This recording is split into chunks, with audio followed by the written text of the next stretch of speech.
That purchase account तो debit होगा, but in case अगर ट्रांजैक्शन के अंदर ट्रेड डिस्काउंट दे रखा है, तो what is the rule of trade discount? Sir, it is not at all recorded in the books of accounts. उसकी amount को हम माइनस कर देते हैं, उसके बाद की जो अमाउंट है वो हम परचेज अकाउंट में डेबिट करते हैं, राइट स्टूडेंट्स? और टू में अगर हमने कैश परचेज किया तो टू कैश, चेक से परचेज किया तो टू बैंक, उधार खरीदा तो टू क्रेडिटर्स, और अगर हमने बिल एक्सेप्ट किया तो टू बीपी, राइट बच्चों? To BP. पीपी की कंडीशन में इट्स सिंपल। अब आप एक बात देखिए, आप इन सभी कंडीशंस में अगर हम बात करें थर्ड एंड फोर्थ कंडीशन की, बच्चों अगर हम बात करें थर्ड एंड फोर्थ कंडीशन की, अपना दिमाग लगाना अच्छे से। आज आपकी लायबिलिटीज क्या हो रही है? इंक्रीज हो रही है बच्चों। आज आपकी लायबिलिटी क्या हो रही है? इंक्रीज हो रही है। आप मानते हैं ये चीज? इंक्रीज हो रही है आपकी लायबिलिटी या नहीं हो रही? अगर आपने गुड्स उधार खरीदा तो आपकी लायबिलिटी इंक्रीज हो रही है, आपने क्रेडिटर को भी सीआर किया या फिर आपने बीपी को सीआर किया। लेकिन जिस दिन आपकी लायबिलिटीज डिक्रीज होगी, आप इनको क्रेडिट से कहां ले आएंगे? डेबिट में। और यही चीज समझने में आप बच्चे कंफ्यूज होते हैं कि सर अगर मैं कहूं कैश पेड टू रवि, तो रवि को क्यों पे किया आपने कैश? सर रवि से पहले गुड्स खरीदा होगा, आज हम उसको पे कर रहे हैं, राइट बच्चों? तो अभी आपने रवि का अकाउंट क्रेडिट किया है क्योंकि उधार खरीदा, परचेज अकाउंट दिया टू रवि, रवि को क्रेडिट किया। जिस दिन आप रवि को पेमेंट करेंगे, रवि सीआर से कहां आ जाएगा बच्चों? डीआर। रवि सीआर से कहां आ जाएगा स्टूडेंट्स? डीआर।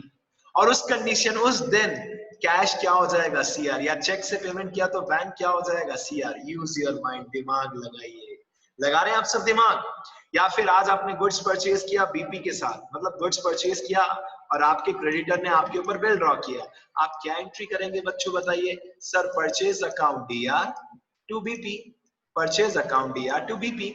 और जिस दिन बीपी का पेमेंट करेंगे, दिमाग लगाइए, आप कंफ्यूज होते हैं बच्चों, जिस दिन आप बिल का पेमेंट करेंगे आप बीपी को सीआर से कहां ले आएंगे? डीआर। BP account DR. और टू में अगेन क्या आएगा? कैश। अगर बिल का पेमेंट आपने चेक से किया तो टू में क्या आएगा? बैंक। सिमिलरली अगर आपने क्रेडिट पर गुड्स परचेज किया था रवि से, किससे परचेज किया गुड्स? रवि, तो आपने परचेज दिया, टू में क्या लिखा? रवि लिखा। याद कीजिए, जिस दिन आप रवि को पेमेंट करेंगे, रवि सीआर से कहां आ जाएगा? डीआर। और टू में अगर कैश पे किया तो टू कैश, चेक से पे किया तो टू बैंक। और इसमें होता क्या है अभी मैं आपको 2 मिनट में बताता हूं। इसमें क्या होता है, just check it out, just check it out. इसमें क्या होता है, वेट कीजिए। यस, एक मिनट रुकिए, मैं आपको कुछ स्पेशल बता रहा हूं क्योंकि ये सब पॉइंट्स ही तो आपको ध्यान रखना है। ये देखिए, just a second, just a second. ये देखिए, ये देखिए, क्वेश्चंस रिलेटेड टू सेटलमेंट। जिस दिन आपके क्रेडिटर्स का आप अकाउंट सेटल करते हैं, आप क्या करते हैं? क्रेडिटर सीआर से डीआर। आप क्रेडिटर सीआर से कहां लिखते हैं बच्चों? डीआर में लिखते हैं, क्रेडिटर्स अकाउंट डीआर। और टू में अगर कैश पे किया तो कैश, चेक से पे किया तो क्या आ जाएगा? बैंक, राइट बच्चों? और कुछ कैश और कुछ चेक पे किया तो टू कैश टू के बैंक, दोनों आ जाएगा। As well as to discount received account. These are the questions of what? Settlement. अब इससे उल्टा वापस अगर जज करें तो डेटर्स की कंडीशन में भी हो सकता है बच्चों। सर कैसे हो सकता है? आइए जल्दी से चेक करते हैं, आइए। सर अगर हमने गुड्स उधार गुड्स हमने सेल किया, हम सेल कैसे कैसे कर सकते हैं? जल्दी से देखिए, selling of goods can be done through, जल्दी से, ताकि कुछ क्वेश्चंस भी हम फिर इसके प्रैक्टिकल करें। और आज की क्लास के बाद कल से ये श्योर है कि हम क्वेश्चंस करेंगे डायरेक्टली। हम ये डिस्कशन ज्यादा नहीं चलाएंगे बच्चों। ये फाइल आपके पास है, आप खुद इसको रिसर्च कीजिए प्लीज। आप सेलिंग ऑफ गुड्स कैसे कर सकते हैं? Either cash, either cheque, either credit, और by drawing a bill, right? लेकिन एक खास बात, इन सभी कंडीशन में टू सेल्स होगा, ये कंफर्म है, because we are selling the goods. तो परचेज दिया तो सेल्स अकाउंट क्या हो जाएगा बच्चों? सीआर हो जाएगा, कोई दिक्कत नहीं है। अब कैश में सेल किया तो कैश अकाउंट दिया, राइट बच्चों? अगर आपने चेक लेके सेल किया तो चेक के लिए क्या आ जाएगा? बैंक अकाउंट दिया, ठीक है बच्चों? एज वेल एज अगर आपने उधार गुड्स बेचा तो आप डेटर्स को डीआर कर रहे हैं। आप देखिए राम को, अगर आपने राम को गुड्स सोल्ड किया, क्या एंट्री होगी? Ram account DR, Ram's account DR to sales account. शाम को सोल्ड किया, शाम डीआर टू सेल्स अकाउंट। अब होता कि आपके सामने क्या सिचुएशन आती है? सर हमने राम को गुड्स सोल्ड किया 10,000 और 50% अमाउंट कैश में मिल गया, तो सबसे पहले कौन सा अकाउंट डेबिट करेंगे बच्चों बताइए? Cash account D R. कौन सा अकाउंट डीआर? कैश। फिर कौन सा अकाउंट डीआर करेंगे? Ram account DR. और टू में तो सेल्स ही आएगा बच्चों, यानी कि cash account DR, Ram account DR to sales. अब डेटर्स की कंडीशन में क्या क्या हो सकता है बच्चों? सर डेटर्स हमारे पैसे डुबा भी सकते हैं। डेटर्स क्या कर सकते हैं हमारे पैसे? सर डुबा भी सकते हैं। और अगर इन्होंने हमारे पैसे डुबा दिए तो हमें कौन सा अकाउंट ओपन करना पड़ेगा? बेंटेक्स अकाउंट। और डेटर्स डीआर से कहां आ जाएंगे? सीआर। यही तो फैक्ट है अकाउंट्स का, debit credit debit credit. What is this BR? कि सर हमने गुड्स सोल्ड किया और अपने कस्टमर के ऊपर बिल ड्रॉ कर दिया। BR account DR. जिस दिन इसके पैसे मिलेंगे उस दिन आप क्या एंट्री करेंगे? दिमाग लगाइए। सर उस दिन हम कैश अकाउंट को तो कर देंगे डीआर में, कैश को कहां लिख देंगे बच्चों? डीआर। और बीआर कहां आ जाएगा? सीआर में। क्या एंट्री बनेगी? सोचिए, ये प्रेजेंटेशन मत देखिए जो मैं एक्टिविटी कर रहा हूं। क्या एंट्री करेंगे आप? जिस दिन आपको बिल का पैसा मिलेगा, what you will do? Sir हम क्या करेंगे? Cash account DR to BR. यानी कि बीआर आपकी बुक से, बिल्स रिसीवेबल आपकी बुक से क्या हो जाएगा? देखिए गायब। सर गायब कैसे हो जाएगा? क्योंकि जिस दिन आपने बिल ड्रॉ किया था, जिस दिन आपने बिल ड्रॉ किया था, आपने बीआर को डीआर में लिखा था, आपके पास पैसे आने चाहिए। सर बीआर को डीआर किया, इट मींस आपने सेल्स तो किया, हमने सेल्स तो किया बेटा, गुड्स तो सेल किया, बट हमें अभी तक क्या नहीं मिला? अभी तक हमें कैश नहीं मिला। तो सपोज 1 मंथ बाद आपको अगर कैश मिलता है तो आप 1 मंथ बाद क्या एंट्री करेंगे? सर कैश अकाउंट को हम लिख देंगे डीआर साइड में, और जो बीआर अकाउंट ओपन किया था, बीआर डीआर से कहां आ जाएगा? सीआर। सोचिए, after 1 month what entry you will do?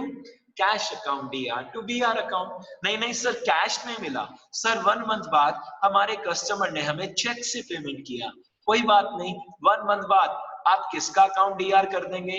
Bank account DR. Very simple. Is it okay बच्चों?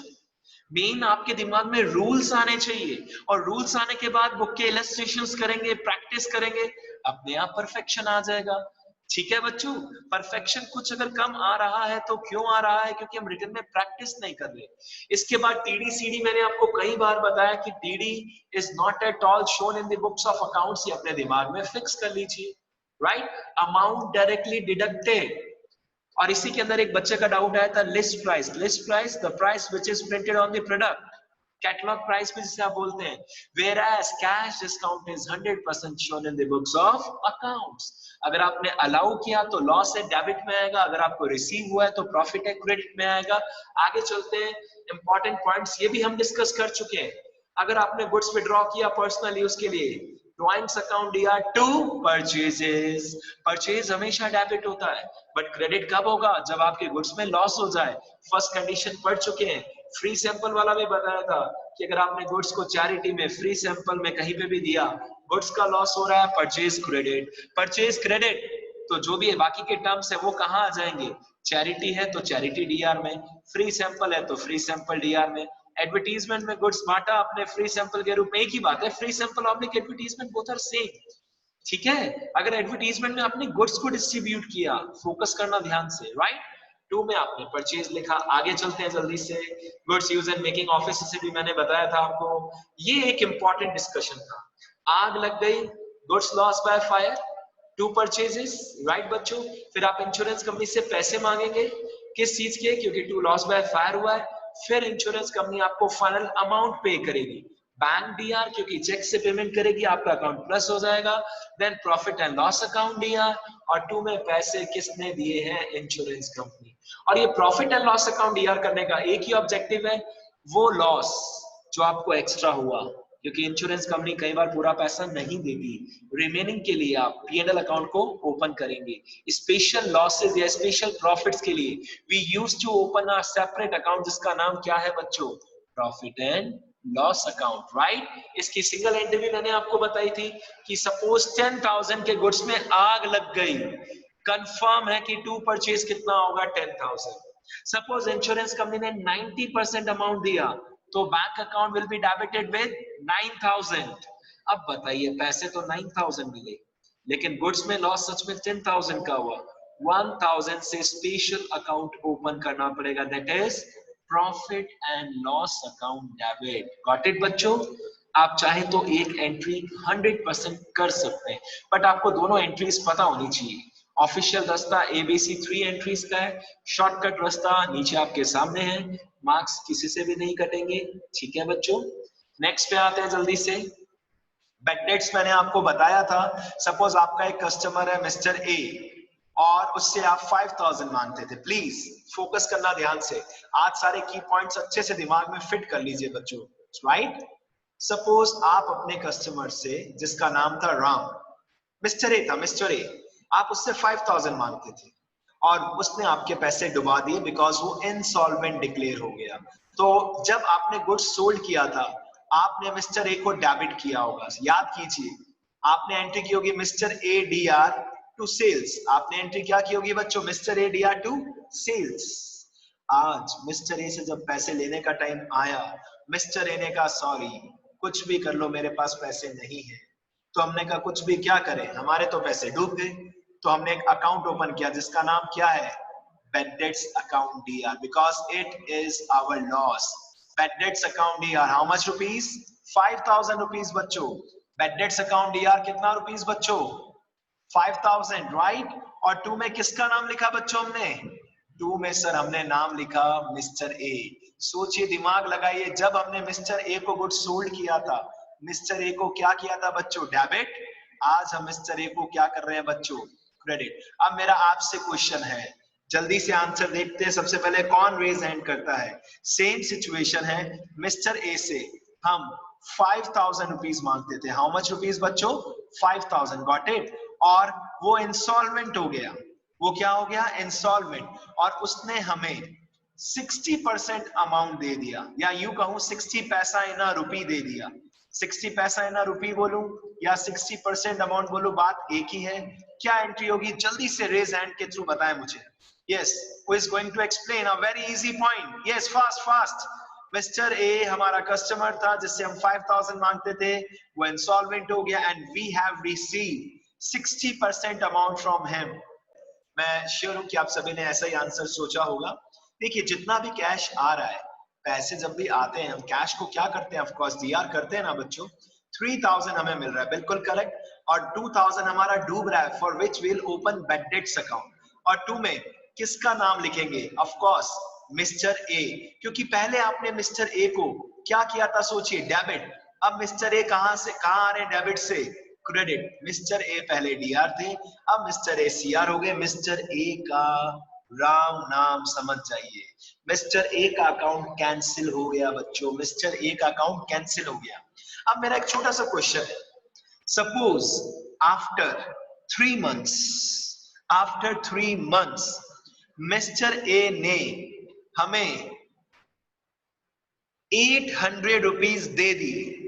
आफ्टर 3 मंथ्स मिस्टर ए हमें मार्केट में मिले और हमने उन्हें पकड़ लिया और हमने कहा मिस्टर ए बहुत गलत किया आपने, हमारे 2,000 रुपए डुबा दिए थे, ये बहुत गलत किया आपने। तो मिस्टर ए ने कहा देखिए मजबूरी थी, मैं इंस्टॉलमेंट डिक्लेयर हो गया था, right now I am giving you 800 rupees. उस 800 रुपीज की क्या एंट्री होगी? जल्दी से सोचिए। Yes yes yes, fast. After few months हमें 800 रुपीज उससे मिल गए। हाँ जी स्टूडेंट्स, अगर हमारे डूबे हुए पैसे वापस से हमें रिकवर हो जाए तो हम कौन सा अकाउंट ओपन करते हैं? Bad debts recover account. आपने अकाउंटिंग टर्म्स में भी ये पढ़ा था बच्चों, इफ यू रिमेंबर। आप कैसे भूल सकते हैं ये वर्ड? बताइए, अग्री कर रहे हैं आप सब? अगर हमारे डूबे हुए पैसे वापस से रिकवर हो जाए तो उसके लिए हम कौन सा अकाउंट ओपन करते हैं? Bad debts recover. And be honest, अब तो रिया लेट हो गई बेटा, sorry. The entry will be, Raghav सुनिए ध्यान से, cash account debit to bad debts recover. अब आप मिस्टर ए का नाम वापस नहीं ला सकते। You know why? क्योंकि जब आपने मिस्टर ए को गुड सोल्ड किया था बच्चों, जब आपने मिस्टर ए को गुड सोल्ड किया था, आपने एंट्री की थी mister A DR to sales, और जिस दिन आपके पैसे डूबे आपने एंट्री की mister bad debts account DR to mister A, मतलब मिस्टर ए का अकाउंट क्लोज कर दिया। अब अगर आपको डूबे हुए पैसे फिर से रिकवर हुए हैं तो पहले आपने बैड डेट्स अकाउंट ओपन किया था ना बच्चों, आपने बैड डेट्स अकाउंट ओपन किया, उस कंडीशन में आपने बैड डेट्स को क्या किया, डीआर किया, भले पहली कंडीशन हो भले दूसरी कंडीशन हो। Got it? अगर आपको डूबे हुए पैसे वापस से रिकवर हुए हैं तो आपका लॉस रिकवर हुआ है स्टूडेंट्स, इट मींस आपका लॉस रिकवर हो गया, आप बैड डेट्स रिकवर को क्रेडिट करेंगे। The answer will be cash account DR to bad debts recovered 800 rupees, right? The answer will be cash account DR to bad debts recover, because जिस प्रकार bad debts loss है debit किया, उसी प्रकार bad debts recover profit है उसे हम क्या कर देंगे, क्रेडिट कर देंगे, राइट? तो आई एम श्योर कि आप सभी को ये कंसेप्ट समझ में आ गया होगा, जो भी हमने डाउट का इतना डिटेल डिस्कशन किया है बच्चों, कि अगर लॉस होता है सर तो हम बैड डेट्स अकाउंट को डेबिट करते हैं, ये कंफर्म है। अगर हमारा लॉस होता है सर तो बैड डेट्स अकाउंट डेबिट होता है, एंड भले 100% अमाउंट डूबे, भले थोड़ा सा अमाउंट डूबे, बैड डेट्स तो बैड डेट्स है बच्चों। हाँ, अगर डूबा हुआ पैसा रिकवर हो जाए, जितना भी whatever the amount, credit में हम कौन सा अकाउंट ओपन कर देते हैं, to bad debts recover account. Sure? आप सभी को अगर समझ में आ गया है तो प्लीज रेज योर हैंड कीजिए, so that I can also be confident कि हाँ भाई मैं आपको समझा पाया। और बच्चों और भी अच्छी बात, जब आप बुक के इलस्ट्रेशंस देखेंगे आपको और अच्छे से समझ में आएगा। डूबे हुए पैसे कभी भी लाइफ में मिलेंगे। आप एक बात बताइए, आपने पहले बैड डेट्स को डेबिट किया, क्या माना सर लॉस हो गया। रिया एंड अदर स्टूडेंट्स, लॉस भले 1 रुपए का हो भले 1 लाख का हो, भले एंटायर पैसे डूब जाए भले थोड़े से पैसे डूबे, लॉस इज लॉस। लॉस की कंडीशन में बैड डेट्स अकाउंट को आप डेबिट करते हैं, और अगर वो लॉस रिकवर हो जाए तो वो प्रॉफिट भी तो हो गया। उस कंडीशन में what entry we used to pass, cash account DR to mister A नहीं लिख सकते, मिस्टर ए का अकाउंट ऑलरेडी क्लोज हो चुका है, बैड डेट्स रिकवर जरूर लिख सकते हैं आप। Got it? चलिए आगे चलते हैं जल्दी से और आगे के कुछ पॉइंट्स देखते हैं। यस, इसके बाद बच्चों आज हम जल्दी से डिस्कशन थोड़े से बैंक के टर्म्स पे कर ले, बिकॉज ये भी बहुत परेशान करते हैं हमें, राइट? आइए जल्दी से समझना स्टार्ट करते हैं इसको। फॉर बैंक इंटरेस्ट, जल्दी जल्दी जल्दी, yes, because we have limited time with us, और ये बहुत इजी सा एक टॉपिक है जिसके ऊपर हमें डिस्कशन करना है। यस, फॉर बैंक इंटरेस्ट, अगर आपको बैंक इंटरेस्ट दे रहा है, आपके घर पे आके नहीं देगा, आपके अकाउंट में प्लस करेगा, बैंक अकाउंट प्लस हो जाएगा। डेफिनेटली बैंक इंक्रीज होता है तो आप क्या करते हैं उसको, अगर बैंक अकाउंट इंक्रीज होता है तो आप उसको डेबिट करते हैं, और फर्स्ट कंडीशन में बैंक क्या हो रहा है, इंक्रीज, तो हमने बैंक को क्या कर दिया, दिया। और इंटरेस्ट रिसीव आपके लिए क्या है बच्चों, प्रॉफिट, प्रॉफिट को आप क्या करते हैं, सीआर, डन। जिस भी पॉइंट में आपको डाउट है बिंदास आप मुझसे डिस्कस कर सकते हैं, बिंदास रेज हैंड कर सकते हैं। सेकंड, बैंक चार्जेस, अगर बैंक आपके अकाउंट से चार्जेस डिडक्ट करता है तो ऑफ कोर्स घर पे आपके पैसे लेने नहीं आएगा, बैंक आपका अकाउंट क्या कर देगा, माइनस, क्योंकि बैंक अकाउंट क्या हो रहा है, डिक्रीज हो रहा है, बैंक आपके अकाउंट से पैसे क्या कर देगा, माइनस, राइट बच्चों। और बैंक चार्जेस आपके लिए क्या है, एक्सपेंस है। If you remember, bank charges क्या है हमारे लिए, एक्सपेंस, और एक्सपेंसेस क्या होते हैं बच्चों, डीआर होते हैं, क्लियर है। एक्सपेंसेस डेबिट होते हैं as per the rule of nominal, clear. Next देखिए, for payment made to creditor by cheque, अगर आपने किसी को भी क्रेडिटर को चेक से पेमेंट किया, अगेन बैंक अकाउंट क्या हो रहा है, देखिए ऊपर वाले पॉइंट की तरह, सर बैंक कभी भी डिक्रीज होगा तो बैंक को हम क्रेडिट करेंगे, क्योंकि बैंक इंक्रीज होगा तो हम बैंक को क्या करते हैं बच्चों, याद कीजिए, अगर बैंक इंक्रीज हो रहा है तो हम बैंक को डेबिट करते हैं ना बच्चों, और अगर बैंक डिक्रीज हो रहा है तो हम बैंक को क्या कर देंगे, क्रेडिट। यानी कि डेबिट या क्रेडिट एक साइड पता लगाना इज वेरी इजी। चले थोड़ा सा और कॉन्फिडेंस क्रिएट करें, ठीक है। क्रेडिटर को पेमेंट किया, creditor CR to bank account, right. आगे चलते हैं बच्चों, for payment made to creditor by draft, देखिए ड्राफ्ट आ गया, हमने बिजनेस स्टडीज में पढ़ा था, बैंक ड्राफ्ट। अगर आप ड्राफ्ट के थ्रू क्रेडिटर को पेमेंट करते हैं, इसके लिए आप सोचिए, आप पहले बैंक के पास जा रहे हैं, आप बैंक को इंस्ट्रक्शन दे रहे हैं बच्चों कि भाई सुराना एंड फर्म के नाम से एक डिमांड ड्राफ्ट बना दो 2 लाख रुपए का। बैंक कह रहा है कोई दिक्कत नहीं है, बैंक आपके अकाउंट से बना देगा। इट मींस ये बात तो कंफर्म है कि आपका बैंक अकाउंट डिक्रीज हो रहा है, आपका बैंक अकाउंट डिक्रीज हो रहा है, राइट बच्चों। बट आप पेमेंट किसको कर रहे हैं? क्रेडिटर्स को। आपकी लायबिलिटी डिक्रीज हो रही है, लायबिलिटी डिक्रीज हो रही है तो आप क्या करते हैं? उसको debit. As well as bank charges expenses का पार्ट है, एक्सपेंसेस डेबिट होते हैं। आई एम श्योर आप सभी सेटिस्फाई होंगे इस पॉइंट से। Creditors GR 2 lakh, suppose 2 lakh का डीडी है, बैंक ने कहा 200 हमारे चार्जेस है, बैंक चार्जेस दिया 200 और बैंक आपके अकाउंट से 2,02,000 क्या कर देगा? माइनस कर देगा। Got it? आगे चले जल्दी से बच्चों, चलिए आगे चलते हैं। आइए, चेक रिसीव, ये इंपॉर्टेंट पॉइंट आ रहा है बच्चों। डी पॉइंट इज इंपॉर्टेंट, जल्दी सुनिए जल्दी। D point is really important. Check received from debtors and deposited into bank same day. आपको कस्टमर से चेक मिला, आपने सेम डे से बैंक में डिपॉजिट कर दिया। बैंक डीआर, टू में किसका नाम लिखा बच्चों? डेटर्स। टू में किसका नाम लिखा बच्चों? डेटर्स। ये नंबर 1 कंडीशन थी। या फिर हमारे कस्टमर ने डायरेक्टली हमारे बैंक अकाउंट में चेक डिपॉजिट किया। इस कंडीशन में भी बच्चों हमारा बैंक अकाउंट क्या हो रहा है? इंक्रीज हो रहा है। और अगर बैंक कभी भी इंक्रीज होता है तो हम उसको डीआर करते हैं। टू में किसका नाम लिखते हैं? डेटर्स। यानी कि भले फर्स्ट कंडीशन हो भले सेकंड कंडीशन हो, दोनों ही कंडीशन में एंट्री क्या कर रहे हैं? हम सेम कर रहे हैं। 2 मिनट का और डिस्कशन लास्ट कर रहे हैं हम, 2 मिनट का, और क्लास को वाइंड अप कर रहे हैं। क्लास अब नेक्स्ट ई और एफ पॉइंट वेरी इंपॉर्टेंट है, जल्दी से इसको चेक कीजिए 1 मिनट के अंदर अंदर, फास्ट। देखिए प्रॉब्लम क्या आ रही है, आपको चेक रिसीव हुआ कस्टमर से और आपने इसे किसी और दिन बैंक में डिपॉजिट किया, तो हम क्या करें? फंस चुके हैं हम। इस कंडीशन में एक आर्टिफिशियल डमी अकाउंट ओपन किया जाता है, चेक इन हैंड अकाउंट यार to debtors. Cheque in hand, cheque in hand sir, cheque in hand मतलब व्हाट? वो चेक जो हमारे हाथ में हमारे बिजनेस के अंदर है, हमने अभी तक बैंक में डिपॉजिट नहीं किया, तो हमने आर्टिफिशियली चेक इन हैंड को डेबिट किया। और जैसे ही हम इस चेक को बैंक में डिपॉजिट करेंगे, हमारा बैंक इंक्रीज हो जाएगा और वो चेक इन हैंड जो आर्टिफिशियल अकाउंट हमने डेबिट किया था, अब हमने उसको क्रेडिट कर दिया और चेक इन हैंड से चेक इन हैंड क्या हो गया बच्चों? कैंसिल। और लास्ट पॉइंट, अगर ये चेक डिसऑनर हो जाता है, तो हमने डिपॉजिट किया था तो बैंक क्या कर दिया था? डेबिट। बट क्या सच में बैंक डेबिट हुआ? नहीं। After few days we will get the information, अगर वो चेक डिसऑनर हो गया, may be due to any reason, हम अपने डेटर से वापस से पैसे मांगेंगे, डेटर्स को डेबिट करेंगे और बैंक अकाउंट क्या कर देंगे बच्चों? क्रेडिट। और नरेशन देख लीजिए, it's very important, being check dishonored plus bank charges if any। तो इन पॉइंट्स में कहीं पे भी अगर आपको डाउट है, after the class you can discuss with me, और जो मैं आपको आज एक स्ट्रेटेजी बना के दूंगा, उसके थ्रू कल से हम आपकी बुक के थ्रू डायरेक्ट क्वेश्चंस स्टार्ट कर देंगे। So bye bye, all the best for today's class. ठीक है बच्चों, बाय बाय।